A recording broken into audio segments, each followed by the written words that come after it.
Olá, estamos começando agora, aqui pela TV Assembleia, mais um programa Personalidade. No Personalidade de hoje nós vamos entrevistar um doutor em sociologia, um sociólogo de primeira, aqueles de carteirinha mesmo, e que tem trabalhos maravilhosos sendo desenvolvidos aqui em Alagoas, em Maceió. A gente vai conversar um pouco com ele, saber a extensão dessa pesquisa dele, até onde vai essa pesquisa. Eu estou falando do professor Fernando Rodrigues. Professor, prazerzaço estar com o senhor aqui para a gente conhecer um pouco mais do senhor e conhecer um pouco mais do seu trabalho, né, e da sua pesquisa, que é importante, julgo importante para Alagoas, para que a gente, inclusive, essa sua pesquisa, a gente vai ver, né, claro, traz estudos que facilitam o nosso olhar, ou pilotam o nosso olhar sobre temas importantes, principalmente o tema da violência. Professor, forte abraço. Obrigado. Eu que agradeço a oportunidade de estar aqui contigo e falar um pouco aí dos meus trabalhos. Parece como é que chama? Pelo sotaque um pouco, parece que você não é alagoano, não é? É da onde? Eu sou, vamos dizer assim, para pegar um pouco o mote da música de Chico Buarque, né, para todos, o meu pai era mineiro, é mineiro, minha mãe nasceu no Paraná, mas foi criada no sertão da Bahia. Minha avó, curiosamente, era alagoana, e meu avô era sergipano. Eita, dona salada. Então eu fui criado em Salvador. Sou soteropolitano, nascido... Criado, mas nascido lá. Nascido lá, mas meus pais não são baianos, assim, não são soteropolitanos. Meus pais, essa mistureba toda... Foram lá por conjuntura fazer o quê? O senhor faz o quê? É vivo? Meus pais são, meus avós não. Seus pais fazem o quê? Meu pai, hoje ele está aposentado, mas ele durante muito tempo trabalhou no Polo Petroquímico de Camaçari, depois ele foi taxista, depois que houve uma demissão em massa ali nos anos 90. E minha mãe, inicialmente, ela era dona de casa, mas minha mãe sempre foi uma mulher muito aguerrida, né? Muito assim, trabalhadeira, e ela já vendeu roupa, já fez transporte escolar. Aliás, ela faz transporte escolar até hoje, porque ela não aguenta ficar parada. Então, um pouco isso. Então, minha família... Então, ele vem da classe operária, né? Trabalhador na indústria química, né? Sim. E quantos anos ele tem? Porque eu tenho 68 e eu sou dessa época também. Quando eu comecei a trabalhar na Salgema, a gente tinha ponte com o Polo de Camaçari, né? Pois então. Eles faziam muito... Eu trabalhei na Salgema durante um tempo, 1976. Meu pai é de 54. Eu sou de 58, ele é um pouco mais velho. Ele é um pouco mais velho, exato. Então, e com certeza, vou dizer assim, a cultura política operária, no caso de meu pai, marcou muito a experiência política dele, né? Então, ele teve contato, inclusive, com membros do Partido dos Trabalhadores lá na época, a coisa do engajamento, dessa cultura política, ele absorveu Porta bastante. De fábrica, né? Sim, piquetes, muitas greves, né? As greves. Eu me lembro que no Salgema tiveram algumas greves dos petroquímicos lá, que Camaçari também era... E esse senso de justiça que está muito relacionado a essa luta sindical, né, em um determinado momento. Claro, tem as outras dimensões, mas tem essa dimensão da cultura política dos sindicatos. E essa coisa de que o operário não tem nada mais a oferecer do que a força de trabalho, né? A única coisa que ele tem, né, para se manter e para ganhar a vida. Não é dono de nada, né? Sim, só tem. Sim. Então essa cultura, eu acho que essa cultura da classe operária, né? Isso eu acho que o operário leva para casa um pouco, não? Assim, essa forma de viver, porque você não tem propriedade, né? A propriedade para o operário é uma coisa que ele vislumbra a fábrica, o trabalho, né? Então eu acho que pode ser, você acha que isso, de certa forma, como era em casa, como era a vida em casa, como era... É porque eu acho que o Brasil tem uma coisa que é sempre importante a gente lembrar, né? A cultura desse operariado criou, na verdade, uma classe média e em algumas coisas, em alguns aspectos, até uma classe média alta. Porque a grande massa trabalhadora no Brasil, ela está e sempre esteve no setor informal da economia, né? Então, que parecia muito mais a minha mãe. Então, a minha mãe... era trabalhadora mesmo. Era aquela que não tinha, por exemplo... É porque a petroquímica pagava bem, né? Os caras... Você tinha uma relação formal de trabalho. Né? Exatamente. Tinha uma estabilidade relativa, era né? Uma elite da classe trabalhadora. Era uma elite da classe trabalhadora. No caso da minha mãe até determinada altura da vida, ela não tinha uma conta bancária. Era muito difícil uma pessoa que não tinha uma relação formal de trabalho ter acesso, por exemplo, a crédito. Então, uma parte dessas pessoas ficavam na mão da agiotagem, ou então da família, né? A coisa de pegar um pouquinho ali, pegar um pouquinho aqui. Então, na minha cabeça, a cultura política sindical era de uma elite operária, né? De uma elite da classe trabalhadora. Você traz um dado que eu nunca tinha pensado nisso, né? Você está localizando, então, a classe operária brasileira num espectro social que não é, assim... Não é o proletariado, como é que a gente chama, não é o marxista inglês do século XIX, que entrava na porta de fábrica às 6 e saía às 22. Não é, não é. Ele já tem casa própria, né? Às vezes ele já tem carro, ele tem uma vida um pouco... Às vezes ele não tinha, mas ele... na medida que ele chega a esse tipo de relação de trabalho, ele tem acesso a coisas que boa parte da população brasileira não tinha. É verdade. Então, por exemplo, é que nem o funcionalismo público, então, acesso a crédito à casa, por exemplo. Antigamente, o antigo BNH, não era todo mundo que podia ter acesso ao BNH. Então, da mesma maneira, auxílio alimentação e auxílio transporte, em alguns lugares, era um luxo. Porque virava até moeda na rua. É verdade. Mas o trabalhador informal não tinha acesso a nada disso, né? Vale alimentação, né? Às vezes tinha auxílio alimentação, aqueles vales que os caras até vendiam, trocavam. Exato. E tal. Né? Até a criançada pegava, tocava pro bala. É verdade, é verdade. Professor, e irmãos, como foi a vida pequeno, a vida lá em Salvador? Como era a tua vida lá? Então, na minha vida tem um pouco assim, ela se divide em dois momentos assim. Uma que é até o momento que meu pai trabalhou no Polo, porque meu pai era, até o momento que ele está no Polo, ele era o provedor, né? Então minha mãe, ela auxiliava nas despesas de casa e cuidava da casa, e depois que ele é demitido por conta da fusão de empresas do Polo com São Paulo, né, e também Capital Global, o que acontece é que minha mãe se torna a principal provedora, junto com meu pai, mas já aí... A influência dela é bastante equilibrada. Mudou o equilíbrio em quem provinha dentro de casa, né? Então isso teve uma série de repercussões, né? Isso mexeu e fora que houve um empobrecimento. Quantos irmãos? Tenho 2 irmãos, né? Uma irmã que é do meio e um irmão que é o caçula. E com esse processo a família empobreceu. Então isso tudo criou muitas dificuldades, né? Uma dificuldade que eu situaria na classe média baixa, né? Por quê? Porque você tinha uma pressão de manter a educação dos filhos no colégio privado, a coisa da saúde, que sempre é o que pesa muito, né? Alimentação, saúde e educação. Então tudo muito contido. Não era uma vida de pobre, mas era uma vida de uma classe média regrada, como minha mãe dizia. É uma vida regrada. Exato. Teve momentos que eu ia a pé para a escola, esse tipo de coisa. Usava a farda do outro ano a mesma. Você não podia escolher roupa. Era minha mãe vendia roupa. Só no fim do ano. Ou então minha mãe, ela que escolhia a roupa da gente, assim, e acha bom. Acha bom, né? Às vezes as roupas, o cara vestia meio assim. Ele olhava, ficava você não poder escolher. Era fruto de mangação dos amigos, às vezes uma roupa, né? Mas como é o nome dele e dela? Tiago e Rafaele. Seu Tiago, dona Rafaela, pronto, aqui deu certo, aqui tá aqui o Fernando, né? Não, meu pai é Hércules e Yara. Hércules e Yara. Com meus irmãos, que é Rafael e Tiago. Hércules e Yara, seu Hércules, dona Yara, tá aqui, o Fernando, deu tudo certo.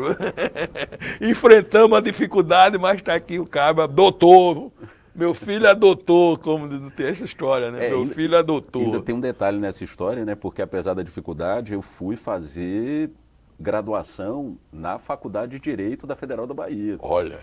Só que exatamente essa é uma das coisas tensas dentro da família, né? Porque eu não curti o curso. Então, eu não me identifiquei com o curso. Vai passando na Federal da Bahia. Pois é, e no primeiro semestre. Isso aí a família deve ter ficado meio... Minha mãe foi mais respeitosa acessível, com minhas escolhas. Meu pai que eu acho que ficou um pouco assim... Rapaz, você vai fazer isso e o quê?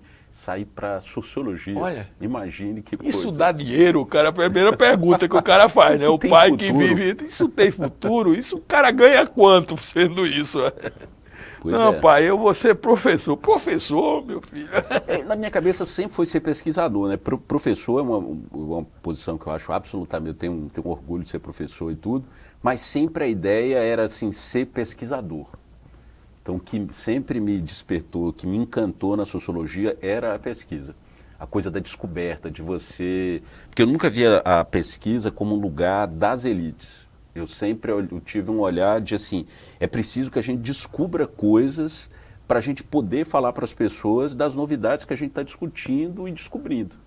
E muitas coisas que acontecem na engrenagem da vida social, as pessoas às vezes desconhecem, justamente porque não tem um repertório ali que para propor um ângulo diferente de olhar o mundo e tudo. Então, acho que, para mim, é sempre o que me encantou nas ciências sociais, na sociologia, né, e mesmo na filosofia, era a possibilidade de você ver as coisas de um outro lugar. E como foi esse caminho? Como você disse, foi para o direito. O direito foi a escolha sua também. Então, vou para o direito, vou fazer direito e a frustração depois. Ou o contato no direito. Porque o direito, o meu neto está fazendo agora. Né, entrou agora. Então ele abre também um campo para você estudar filosofia, estudar um pouco de uma coisa ou outra muito pouco. Mas sai estudando e tal ali. O que é que lhe motivou? Motivou e desmotivou. O que é que motivou o direito e depois o que você disse? Não é por aí. Não, assim, sendo bem franco, eu fui fazer direito por uma insegurança social. Então, assim, eu fiquei com medo de ficar sem emprego e falei assim, ó, direito tem uma segurança ali. Mas eu já suspeitava que eu não ia me adaptar, porque no próprio, hoje chama ensino médio, na minha época era segundo grau ainda. Eu fui líder estudantil do Colégio Salesiano, lá em Salvador, então fui presidente de grêmio, então já nessa época cheguei a conversar com lideranças estudantis, e essa aproximação de uma certa maneira me abriu um universo, só que também eu não curti tanto, não foi uma coisa que me encantou o movimento estudantil. A militância, né? Mais... A maneira como a militância se dava, sabe? Então, às vezes, o jogo de intrigas, aquela coisa da luta pelo poder interno, não era uma coisa que me encantava. Me estimulava, né? Exato. Mas, ao mesmo tempo, o debate, a discussão que rolava em torno das questões do dia a dia, a famosa análise de conjuntura, por exemplo, isso, por exemplo, me despertava maior interesse. Então, ia para os sindicatos bancários, ou então, às vezes, tinha um evento que organizava as pessoas, por exemplo, a divulgação de um livro de um anarquista. Então, eu ia atrás, sabia o que era, eu ia ouvir para conhecer. Então, isso sempre me despertou essa curiosidade. Então, o que eu quero dizer é, quando eu cheguei no direito, eu não cheguei com muita certeza que eu ia continuar. E logo de cara eu conheci a sociologia no primeiro semestre. Então, rapidamente, eu falei, não é direito que eu vou seguir. Então, eu me mantive no curso por medo mesmo de ficar sem emprego, de ficar sem um futuro. Porque, ao mesmo tempo que fiquei encantado com as ciências sociais, eu tinha medo de fazer essa opção. Então, eu falei assim, vou terminar o curso e aí vou fazer uma pós-graduação depois, pelo menos, porque se tudo der errado, eu pelo menos tenho um diploma em direito. Pelo menos eu vou para a porta de cadeia. Como dizer. Pois é. Um concurso, qualquer que seja. Mas concluiu o curso? Concluí o curso. De direito? Concluí o curso. Concluí. Eu sou da última turma que não pedia TCC. Sou da última turma que não tinha esse requisito. E depois eu fui fazer mestrado em Sociologia na Universidade de Brasília. Aí mudou completamente o eixo. Né? Exato, porque na verdade eu sou também da primeira geração de bolsistas PIBIC. que é um programa fundamental na formação de pesquisadores no Brasil, que começou, eu acho que no segundo governo, não sei se o segundo governo é FHC. Então, eu sou da primeira geração de bolsistas FIBIC no curso de Direito, mas já fazendo pesquisa na área de Sociologia. Então, me integrei a uma pesquisa que estudava entretenimento, turismo e festas populares. Então, essa foi minha primeira janela para o mundo do popular / periferia. Então, foi dentro dessa pesquisa e desse ciclo de estudos que, por exemplo, eu adquiri o gosto pelos estudos sobre cultura popular. Então, note que eu saí do direito e não permaneci em temas jurídicos ou da segurança pública. O engajamento que eu tenho hoje, estudando mercados ilegais, violência, essa coisa toda, não tem a ver com essa época. Porque o que me conectou foi a história da cultura popular e as festas populares. Então eu fui estudar folclore, eu fui estudar, já naquela época, toda a importância da relação entre raça, cultura negra, cultura brasileira, o pensamento raciológico, acompanhei muito das cerimônias e das comemorações em torno do projeto Unesco no Brasil, na época, no final dos anos 90 e início dos anos 2000. Então, e a ideia do mundo popular como uma coisa que eu precisava conhecer na minha própria cidade.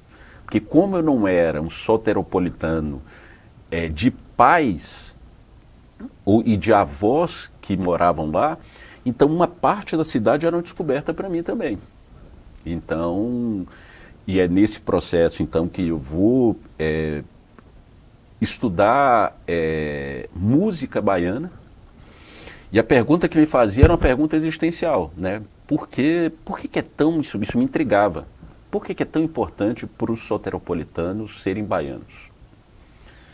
Então, por que a Bahia é uma entidade ao mesmo tempo mística, vivida como ontológica pelos soteropolitanos baianos, né? Então, por que isso é assim? E aí, uma das janelas que eu encontrei para tentar responder essa pergunta foi o problema da música baiana. Porque eu vivi, e aí é uma questão mesmo existencial, eu acompanhei o desabrochar da música baiana local feita para os soteropolitanos, né? Então, Jerônimo, a primeira geração da banda Reflexos, com Margareth Menezes, as bandas de axé, que nasciam naquele momento, Acordes Verdes, que tinha Carlinhos Brau, Luiz Caldas, aquilo tudo a gente viveu ouvindo como uma coisa que a gente se orgulhava de dizer assim, porra, isso é a Bahia fazendo a música, sua própria música para as pessoas daqui. Porque essa música ela só vai ser descoberta nos anos 90, mas já na metade dos anos 80, isso já era um fenômeno gigantesco em Salvador. Então isso, e uma parte dessa comoção em torno da Bahia, ela ganhou uma condensação na música, e na música de carnaval. Então eu fui tentar entender como é que isso foi possível, como é que isso aconteceu. Porque a primeira coisa que o sociólogo aprende na formação é que as coisas não são dadas nem naturais. Então o percurso geralmente é errático, cheio de muitas escolhas, ou seja, não tem uma coisa que já está antecipando o que vai acontecer. Então, quando eu fui voltar para esse processo, por exemplo, descobertas que eu tinha feito que me deixaram super, assim, surpresos, do tipo, a percussão afro-baiana, ela não está presente há muito tempo na música baiana, por exemplo. Ela é uma coisa do final dos anos 70. E aí você vai entender por quê. Por que isso aconteceu, né? Porque o carnaval de Salvador, ele só muda nessa direção depois dos anos 50.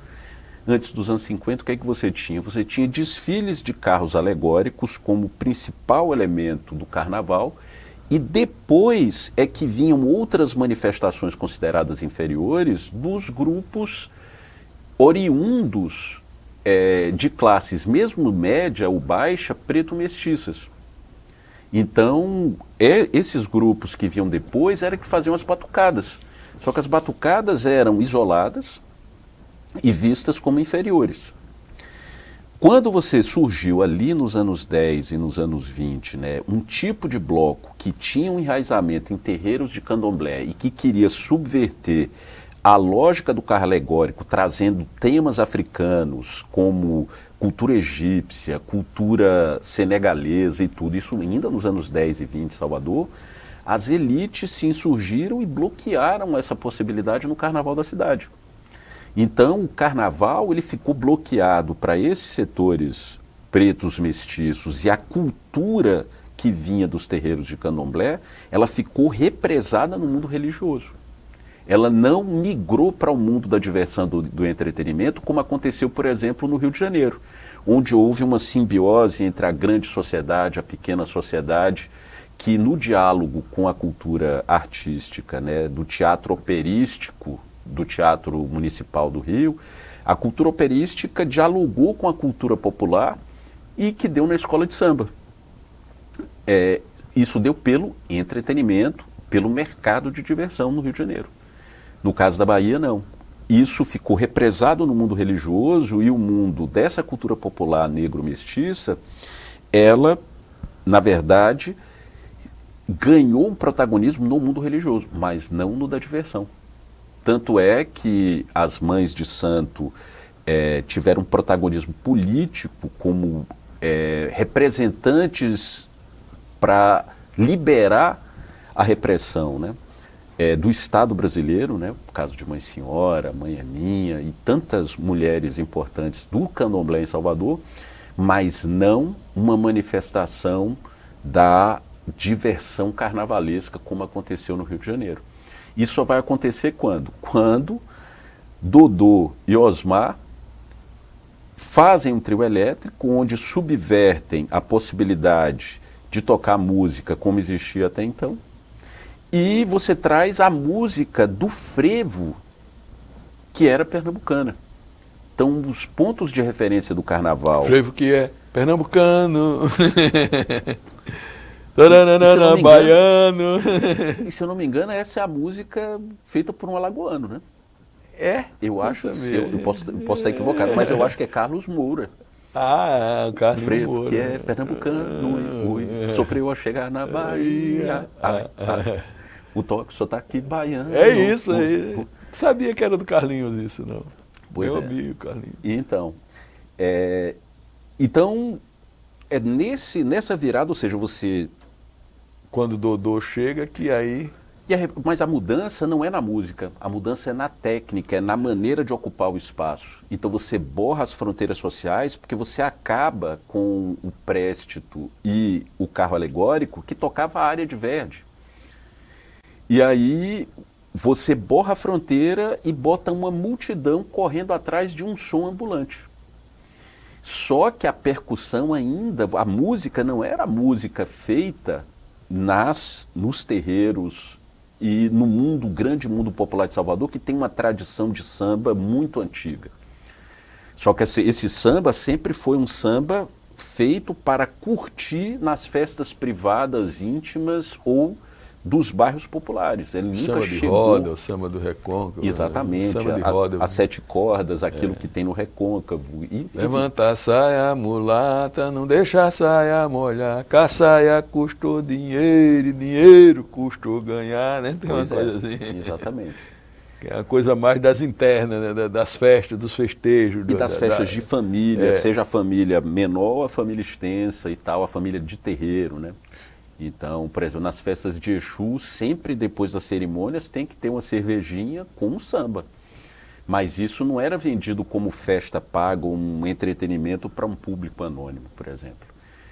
Que no Rio de Janeiro isso já estava desenvolvido há muito tempo, com a importância que o Rio de Janeiro tinha como centro político, administrativo do país, né?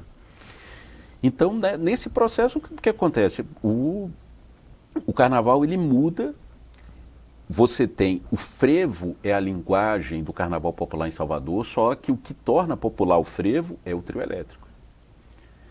E apenas nos anos 70 começa a haver um diálogo entre esses músicos de trio e a música que era feita no mundo popular periférico de Salvador.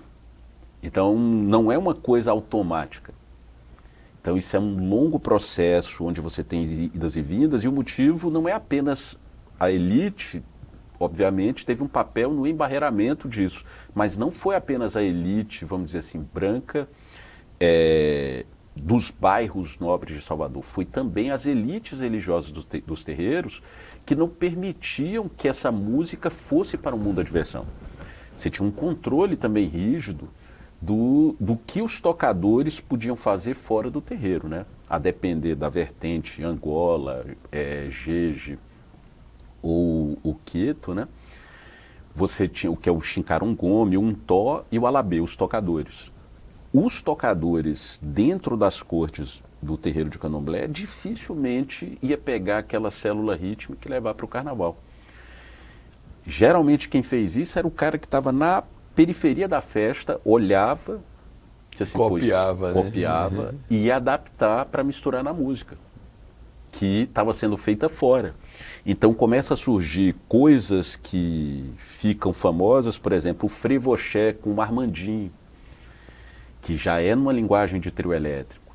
E aí depois você começa a pipocar na periferia dessa música, porque começa pelos percussionistas, né, que começaram a ser incorporados a essas bandas. Então o caso de Carlinhos Brau talvez seja o mais famoso e importante, porque no Acordes Verdes ele era o percussionista de Luiz Caldas, mas depois Carlinhos Brau vai ser o percussionista também de Caetano Veloso, né? Meia lua inteira no prato. O próprio Luizinho do Jeje, que é um outro percussionista em Salvador, que tocou com Gal Costa e outros grandes nomes aí da música popular brasileira, todos eles estavam na periferia da festa. O Naná Vasconcelos, que é baiano? Não, ele é pernambucano. Naná é pernambucano. É outra língua. E eu acho que são parentes, mas é uma outra direção dessa genialidade percussiva. Né? Mas vem cá, aí você desenvolve essa tua pesquisa nessa área, né, do entretenimento, da ligação com as culturas populares, né, e isso em Salvador até que tempo? Quando é que você vem para Maceió? Quando é que você vem para Alagoas? Então, eu faço mestrado sobre isso e no doutorado eu vou pesquisar circuitos de lazer de periferia no Pará e em Salvador, com o Pagodão Baiano e o Tecnobrega. Na pesquisa, aí eu comecei a fazer pesquisa de campo em Belém, fui a Belém algumas vezes, conversei com muita gente das aparelhagens e lá eu comecei a perceber a relação de alguns jovens que ao mesmo tempo estavam nas festas e aí já era festa paga, não era festa de família, não era festa de bairro, era um baile que a pessoa tinha que comprar um ingresso para entrar. E a relação e o envolvimento de muita dessa garotada e dessa juventude com o mundo do crime.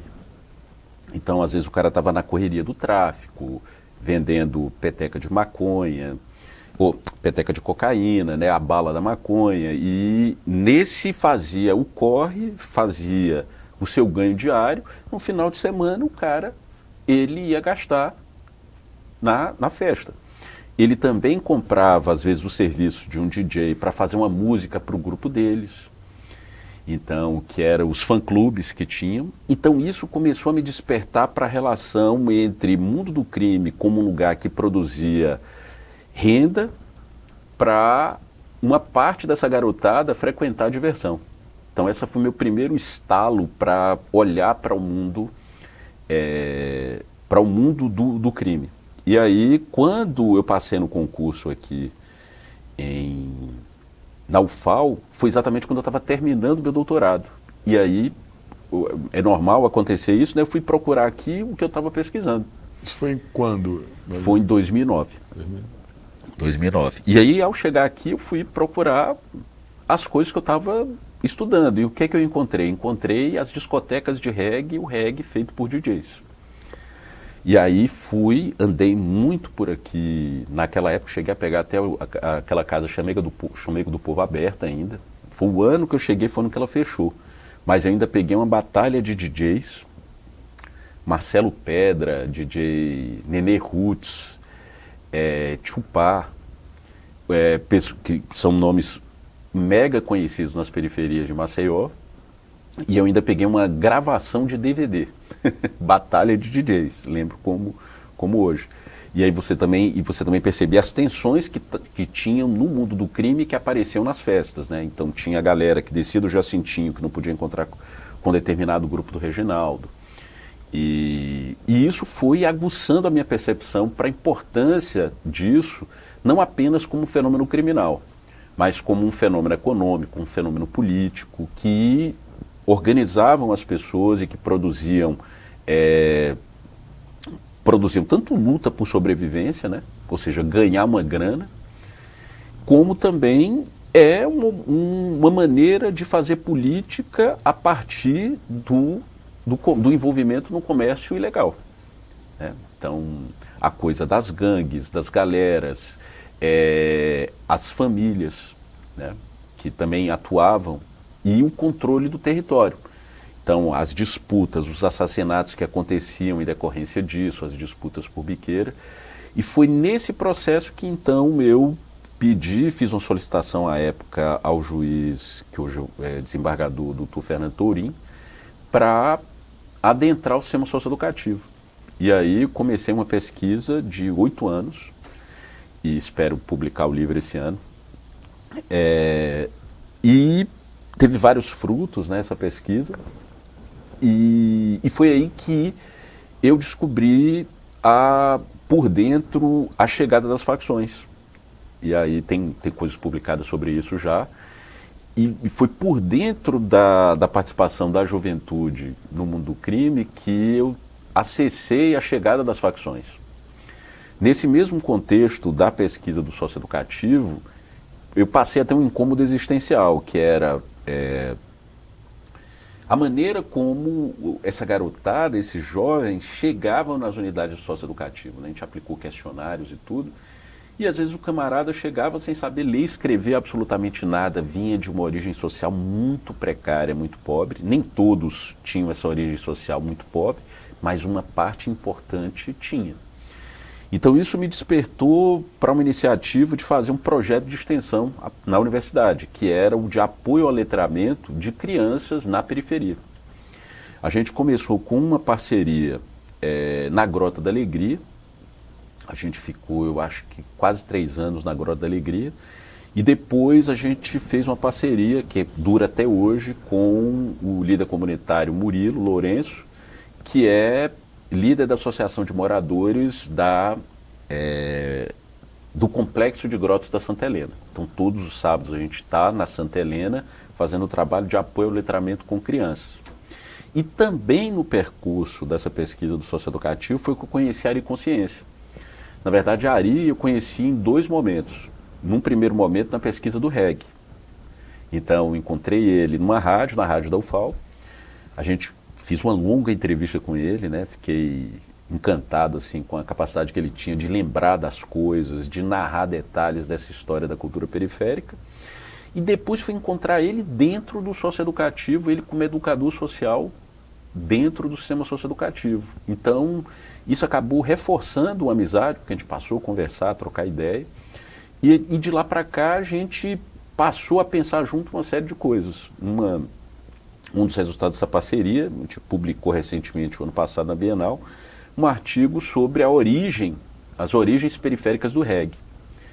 Que o título, inclusive, o subtítulo é Das Feiras às Discotecas. Então, a gente compila uma série de eventos que estão na raiz dessa cultura periférica, que me parece fundamental para entender uma parte ali desse entrelaçamento entre cultura e legalidade na periferia de Maceió, que é o reggae produzido e difundido por DJs, né?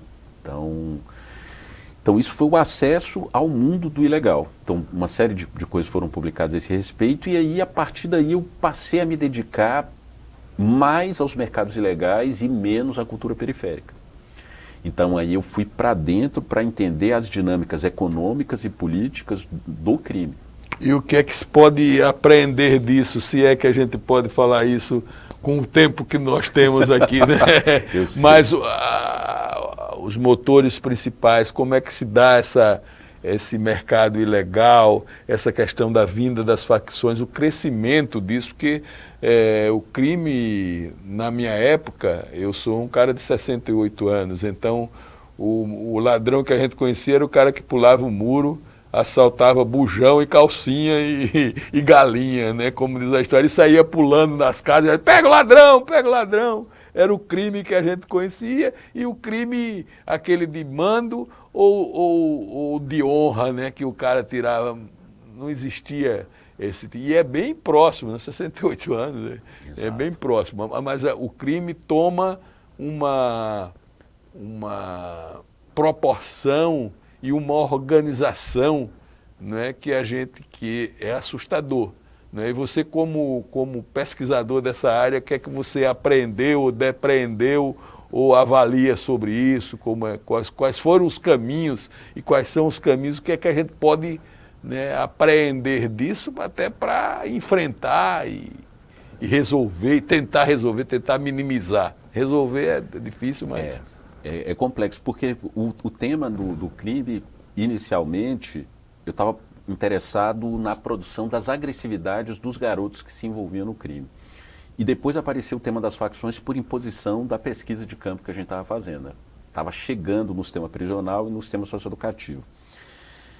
Só que, na época, você tinha uma pressão muito grande de fazer uma leitura da chegada das facções aqui do mesmo jeito como se tivesse acontecido em São Paulo, no Rio.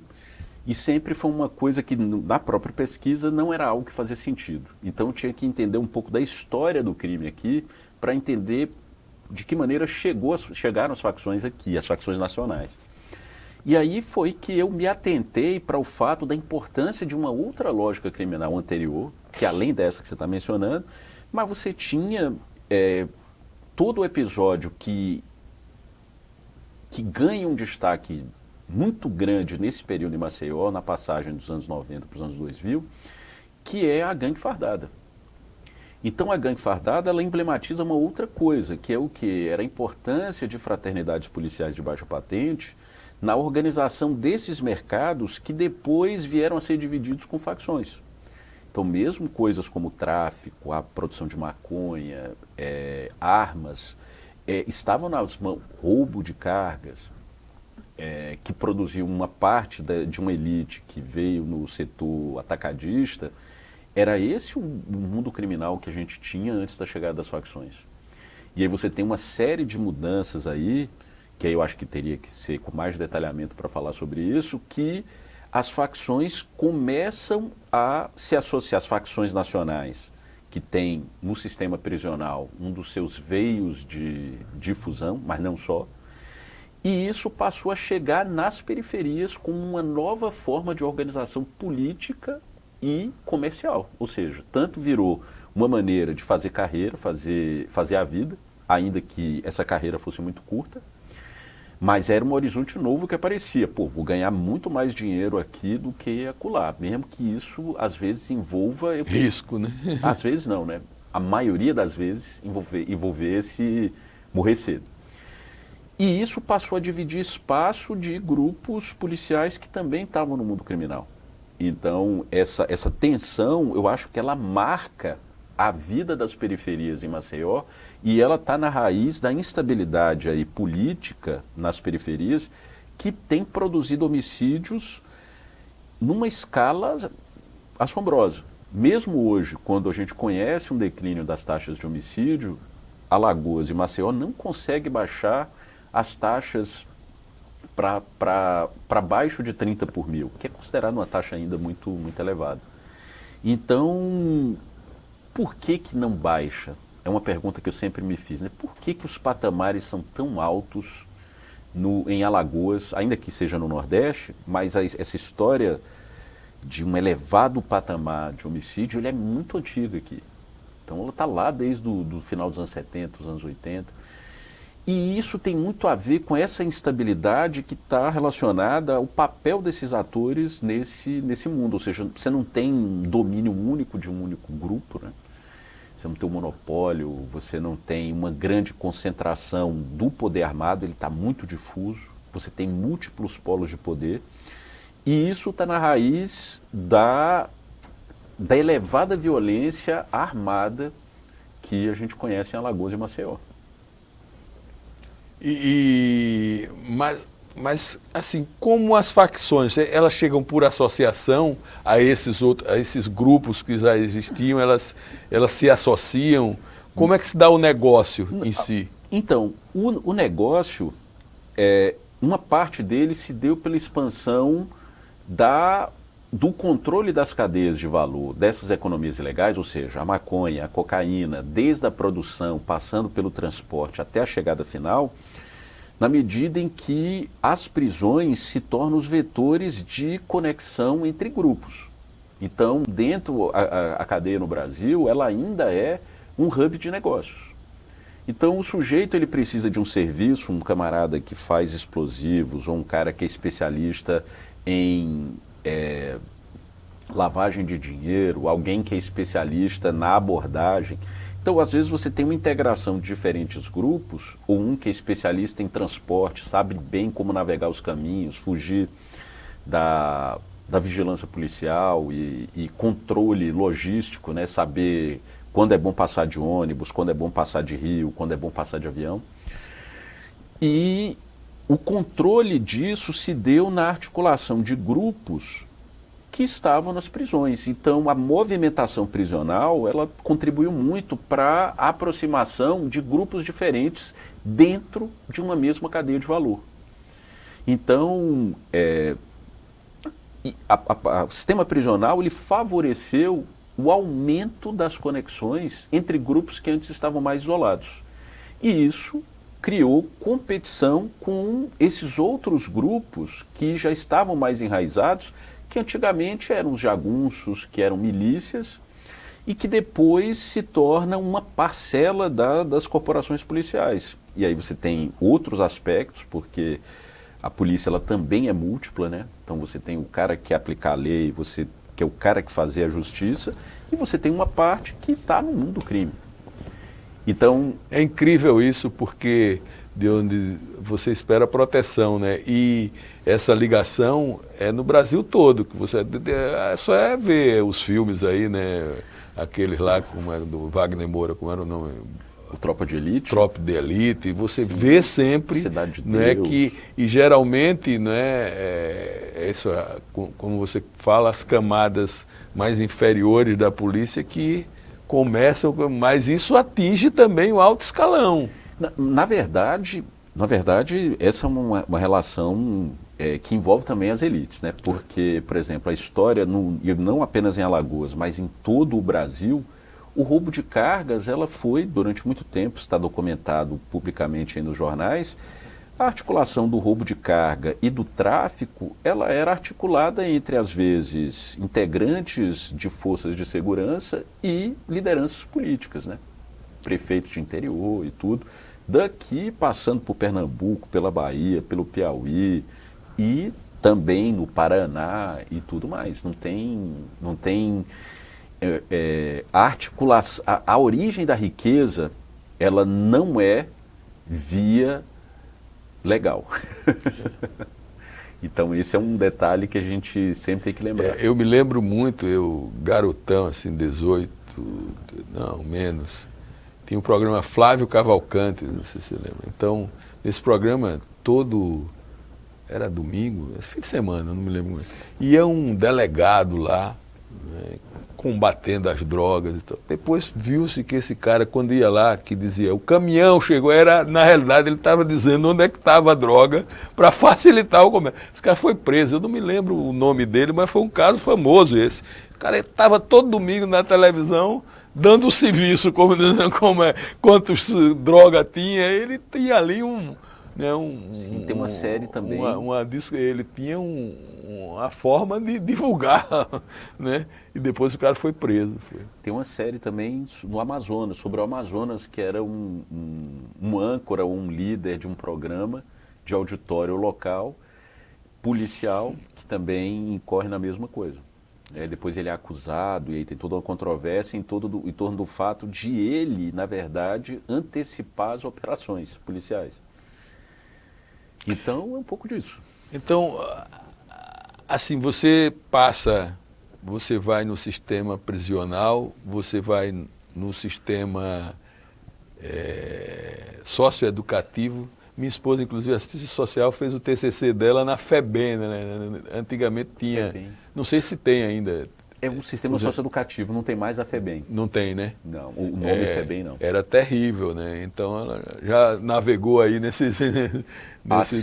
Mas minha trajetória de pesquisa sempre foi no terreno, assim, sempre nas periferias aqui, e hoje ajuda a coordenar um projeto nacional sobre economias ilegais e fronteiras, onde eu acompanho justamente pensando como funcionam essas cadeias de valor de mercadorias ilegais em diferentes regiões de fronteira do Brasil, seja internacional, seja as fronteiras internas, né? Então, aqui, o Polígono da Maconha, mas você tem o Pará e o Amazonas, as fronteiras Brasil-Venezuela. O que é que você estuda aí, especificamente? Maconha e seguindo...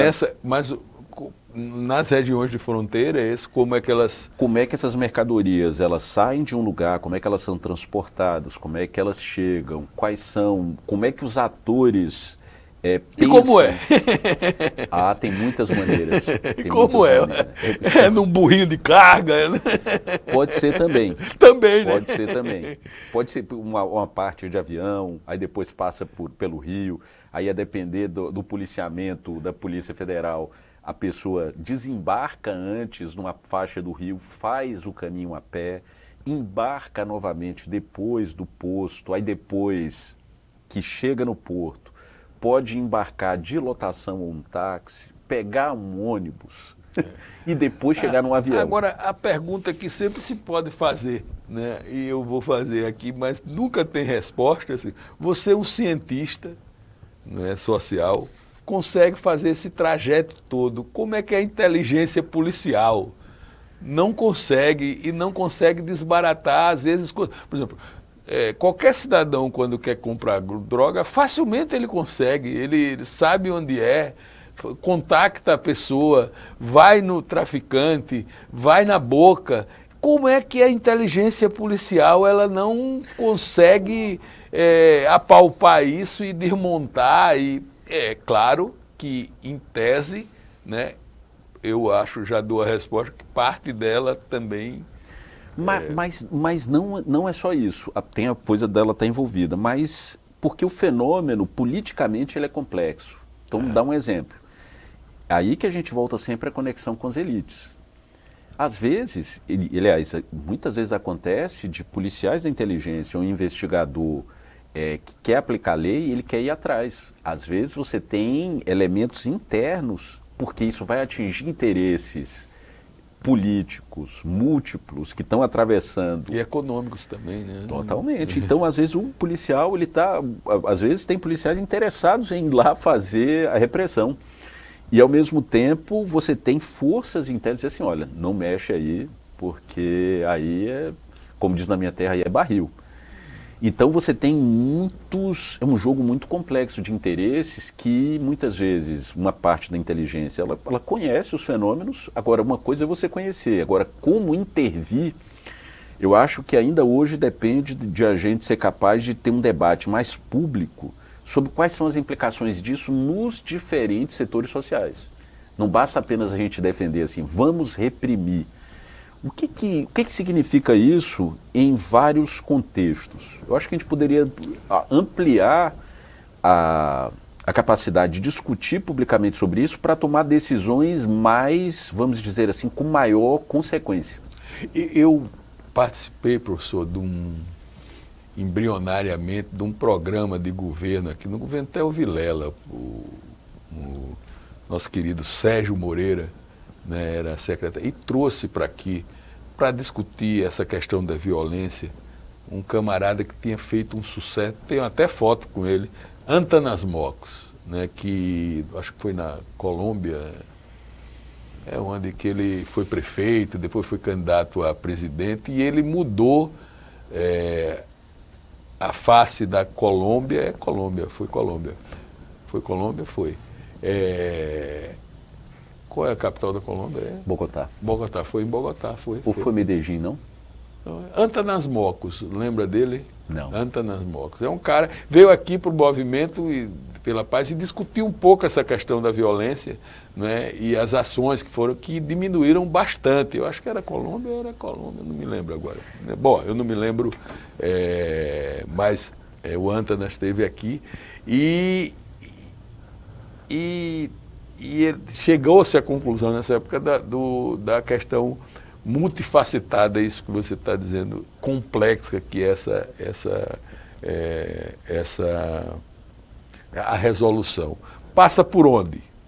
Passa por onde a gente enfrentar esse problema, vai passar por onde? Porque uma coisa é a seguinte, a gente está detectando o problema já há muito tempo, né? A gente tem que começar a dar passos concretos no sentido da resolução. O que é que a sociedade, o poder público, a sociedade, o que é que se pode fazer no caminho da resolução ou do minimizar dessa questão?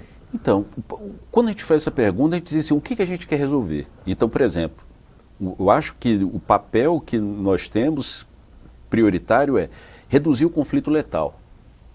Porque o fato desses mercados funcionarem do jeito que eles funcionam, eles geram o quê? Muitos assassinatos, muitas mortes, muitas perdas na vida de muitas pessoas. E eu acho que sempre o mais custoso é a perda da vida das pessoas aí e o impacto disso na própria reprodução de uma violência que ela vai ficando difícil de controlar, né? Então, o primeiro ponto aí é como é que a gente investiga homicídio? Que eu repare que o problema não está no funcionamento do comércio em si, porque em países como a Europa você tem, a partir de 8 horas, eu fiz um pós-doc na Inglaterra, depois de 8 horas as biqueiras estão funcionando. Mas não tem assassinato como tem aqui, entende? Então por que lá a biqueira de cocaína funciona, não tem assassinato? Porque o funcionamento das biqueiras aqui geram tantas mortes. Então uma parte disso depende, primeiro, de como você define a fronteira do que é o legal e ilegal e, seletivamente, você concentra a atuação da violência em uma parte dessa cadeia de comércio. Então esse é um ponto. Por quê? Porque o cara que está em cima, comerciando, o atacadista, ele corre muito pouco risco de ser assassinado. Mas o camaradinho aqui embaixo, o avião, ou o cara que vai assaltar um carro para trocar por droga, ali está concentrada todas as chances de ele ser assassinado. Então, sai um, entra outro. Isso significa o quê? Que nessa engrenagem você não está mexendo na lógica e você está turbinando o tempo inteiro o mecanismo do assassinato. Então, aí já temos um problema. Então, aí a questão se torna investigação de homicídio. Nós ainda temos uma baixíssima taxa de resolução de homicídios. Então você tem o quê? Você tem ainda uma pouca incidência da perícia científica na atuação das investigações. Você também tem pouco controle externo da atuação das polícias nesses casos, de tal maneira que a concentração de poder sobre a investigação, ela gera uma dificuldade enorme de você resolver crimes de homicídio. Se você não consegue resolver crimes de homicídio, qual é o sinal que você está dizendo para a sociedade? Você mata sem consequências. Então, cansei de fazer entrevistas com pessoas do sistema prisional ou do sistema socioeducativo que ponderaram que estavam pagando pelo que não fizeram, mas não pagaram pelo que fizeram. Ou seja, não é que você tem pessoas que não fizeram coisas violentas, letais, que estão presas, mas elas não foram condenadas por isso. E ao mesmo tempo você tem um sistema de justiça que produz às vezes uma prova muito frágil para condenar uma pessoa que naquele contexto não tem uma base suficiente para condenação. Então a pessoa que mesmo estando sabendo que fez coisa errada, ela sabe quando ela foi injustiçada e ela sabe quando ela é fonte da injustiça. Então, se você não tem uma regulação sobre isso, você dá um sinal de descontrole, ou seja, de falta de regulação total, por exemplo, da vida e da morte. Nossa. Que chocante isso, né? É impactante isso. Então tem que resolver essa equação, né? Total. Tem que resolver. Professor, a gente tá, você vê, né? A gente não deu nem tempo às fotos, né? Porque a gente nem precisou das fotos, como diz a história. E a gente, vamos passar elas rapidinho aí, tem tão poucas, vamos fazer aqui uma, para a gente não perder a maçaranduba, como diz aí, Esse é o projeto de extensão nosso, que a gente tem lá na Santa Helena, né? Que é essa atuação com o projeto de letramento que a gente tem lá. Massa. Aquela campanha de letramento que você fala. Exatamente. Que mexer nessa base é fundamental para mexer na questão da violência também, né? Totalmente.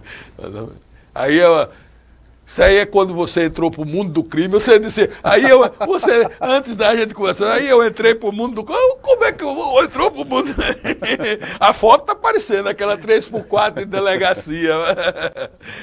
Vamos lá, esse é quem? Esse sou eu também, de barra. Lá era você também? Era. Tá vendo? Que você pediu foto, foto, eu tava falando daquelas fotos de pai, de mãe, daquelas dos meninos, tomando banho no rio, andando de cavalo. Caramba, essas eu acho que eu não tinha, não. Não tem mais, não aquelas do fundo do baú. Eu tenho mais... do fundo do baú que o cara vai buscando assim. Exato. Né? E o programa aqui, a gente às vezes mostra isso, porque com isso eu fui notando que a gente foi mostrando um pouco a cidade, as pessoas que vêm aqui, alagoanas, no caso, aí moravam no bairro tal, e traz aquelas fotos quando o bairro era totalmente... Então, se você for olhar o programa, daqui a pouco você está montando um quebra-cabeça com essas fotos, e daqui a pouco, quem pegar o programa lá na frente, por isso que o professor Sá conheceu ele, o professor Sá. Pronto, o professor Sávio tive a honra de conhecer o professor Sá. Me dizia muito assim, ele dizia, Paulo, qual é o jeito dele? Você tem que botar isso num livro. Bota na televisão, isso acaba. Você tem que transformar. Paga! Na época não tinha inteligência artificial, nada. Ele dizia, paga uma pessoa que transcreve essas entrevistas, porque isso é importante ficar, porque o pesquisador pega no futuro, aí vai ver, né, quem eram as pessoas. Então vou fazer uma propaganda aqui. Eu entrevistei o professor Sávio e temos uma entrevista, um pequeno texto sobre ele na revista Latitude, do programa de pós-graduação em Sociologia. Poucas vezes foram feitas entrevistas publicadas com o professor Sávio no ângulo que a gente fez. Tá vendo? É isso. Então, bom, mas temos outra foto aí. Essa aí lá do projeto. No projeto. Do projeto. Né? Santa Helena. Garotada aí,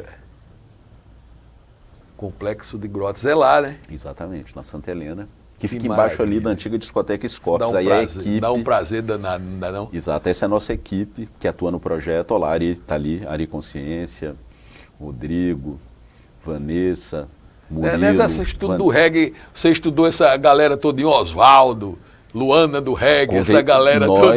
Nós ajudamos a relembrar a Luana, que num documentário que foi produzido com nossa assessoria de pesquisa... a gente que foi descobrir por entrevista com Luana. Excelente. Bom, a gente agora, depois espero que tenha mexido com a cabeça de muita gente, porque é só alfinetadas que a gente vai dando, jogando coisa no ar, né, e que a gente consiga pensar um pouco mais sobre isso. Aliás, é o tema que vai tomar conta das campanhas, a gente está vendo, é o tema da violência. Está sendo eleito o principal tema de discussão, né? Então, olha aí, candidatos e tal, vamos conhecer mais essa realidade, pegar aqui os trabalhos do professor, dar uma olhada para ver se a gente arranca alguma coisa diferente, né? E a gente passa, e deixo aí aqui a nossa tela e o nosso microfone para você desejar e se despedir da gente aqui, se despedir e do nosso público, do nosso telespectador. Vamos lá. Eu queria apenas agradecer a oportunidade de estar aqui trocando ideia, difundir um pouco do que a gente tem feito. Eu acho que é importante porque eu acho que a universidade faz muita coisa, mas temos poucos canais de divulgação. Uma parte isso é por nossa responsabilidade, mas não é só por nossa responsabilidade. Eu acho que também alguns canais têm se fechado um pouco para a universidade. Então a gente tem que fazer esse esforço aí de batalhar por espaços também de visibilidade. Saber o que o pensamento está pensando. Não é o lugar do pensamento, e pesquisando, que o pensamento né? está pensando. Então a universidade está muito fora da universidade também, né? Ela também está nesses espaços, está fora da universidade. Muito bem. Então é isso. Bom, minha gente, olha, essa entrevista de hoje que eu achei super legal. Vou sair daqui ruminando a cabeça. Bom, e espero que vocês assistam as reexibições, não é, aqui no canal 7 da NET, aqui na TV Assembleia, mas vai também estar no YouTube. Então vocês podem acessar a hora que quiser, vai lá no YouTube da TV Assembleia, né, da Assembleia Legislativa, e acesse aí, né, as nossas entrevistas. Um beijo no coração de todos. Até um próximo programa.